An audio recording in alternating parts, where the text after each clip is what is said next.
Mga ka-nose! Welcome sa akong YouTube channel, Drinking Nose. I'm your barista, Michael Grangja.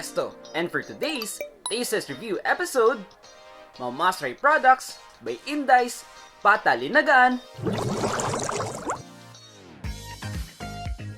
Inday's Pata Linaga-an opens 24 hours, available for delivery from 7-Eleven Lapaz and Uling Roasters. Walk straight and then turn right till you see their store. For fullest of menus and other details, I'll provide description down below. For this episode, this is a sponsored brand review and disclaimer na mga knows, is my opinion and my own standards when it comes to brands or tastes reviews. Like, comment, and subscribe to my YouTube channel, Drinking Nose. At para always kayo notified sa my latest episodes ko, just click the notification bell icon. And kapag may nakita kayong skip ads, ilang seconds or ilang minutes, huwag niyo pong skip. Malaking tulong na yun sa aking channel. These are special homemade sauce, exclusive for dine-in customers. Perfect pair for your pata unod, linagaan, or pata lawas. These are Letchon kawali for 60 pesos. Very distinctive savory taste and also for its crunch and meaty flavor. Sir Dinuguan for 40 pesos. For this dish, it has a distinct taste for its overall flavors of Dinuguan. Is a Karne preta for 60 pesos. For this dish, this is one of Shane's favorite, especially for its well balance of flavors, meats, sauces, and overall ingredients. These are crispy sisig for 50 pesos.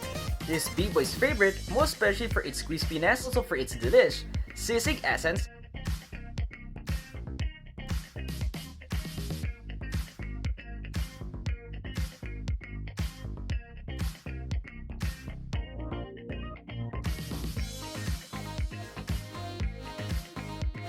Lawas for 80 pesos. Mapapadami talaga yung rice mo for this exquisite taste and excellent pata quality and experience. Pata unod for 60 pesos. For this dish, busog-lusog ka na its overall contents, meats, and savory feel. Okay, for rating mga knows, based on experience and overview with Ilonggo vloggers, we'll give it a perfect 10. For Inday's Pata Linaga-an, ito sulit na sulit ka na for their food selections, quality, and also for its taste value.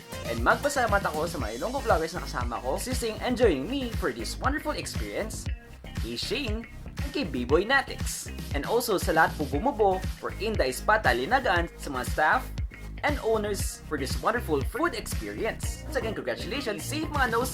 See you in the next brands, tastes review, or do-it-yourself episodes here in City of Love, Iloilo City.